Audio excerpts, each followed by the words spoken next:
The secondly, we should be very well equipped with the knowledge of chakras and centers and how to improve these centers.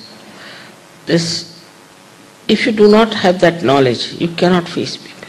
It's not that only men should know, women also should know everything about it. What is the chakras are, how they work out, and what are their results are, how do we suffer because our chakras are in danger. All this knowledge is free to you. You don't have to pay for this knowledge. Only thing, every day-to-day life when you start working out Sahaja Yoga, then you will find that what I am saying is absolutely tangible. You can verify it. It is so. It's not something in the air. It is absolutely there. We can prove everything that we believe in. And we can show others also that this is the truth. It's an absolute truth. We are not here to spread some sort of a fanaticism or racialism or anything like that. But we are here to combine the whole world together under one understanding that we belong to one universe and we have one universal religion. Now people will ask you, then have you to give up your religion? You don't have to tell them that you have to give up your religion. You don't have to say that. You don't have to be hard with them at all. On the contrary, no, nothing has to be done. You just come and take to Sahaja Yoga and take to your spirit. Gradually it will start opening up. It has happened with all of you that first when you came to Sahaja Yoga, you were in a different shape. Now gradually it started opening out, you matured and you understood Sahaja Yoga very well. In the same way, you must treat others in the same manner, with the same understanding, compassion and love. Otherwise, normally people think that somebody is to be condemned all the time. Of course, some are people who are under bad influence and you cannot get along with them.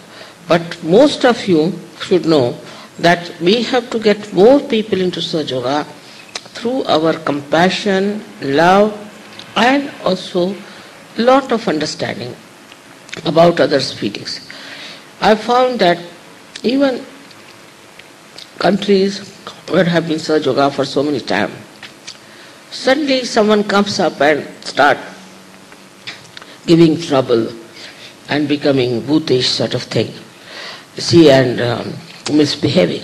Suddenly it happens. Such a person, we know, if it is informed, we can take him out of Sahaja Yoga, we can cleanse him. But all of you must know one thing for definite, that you all have these powers.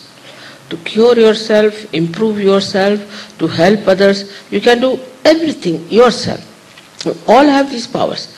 But the only thing is you have to be sincere and honest.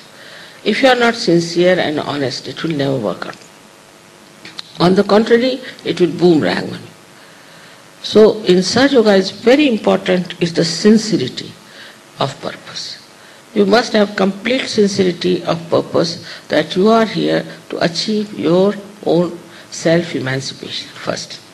And secondly, you are here to help others. The people all along in the whole world now require help. There are so many problems, so many catastrophes, so many horrible things we every day know going on. So now we need people who are solid, who are balanced, who are peaceful, who understand what is right and what is wrong. But apart from that, you should know that you have now entered into the kingdom of God. Many people will say, all right, we were so religious, we were praying to Christ, we were praying to this one, praying to that one. What did we get? You cannot get it because you are not connected. You have to be connected. Once you are connected to that, then you will find that things start sorting out. But sincerity is very important and faith in yourself. You must have faith in yourself that you are quite capable person, and you can achieve a very high degree of awareness by which you can work out many things. It doesn't matter from what sort of background you come in, it doesn't matter what sort of country you come in, race, anything.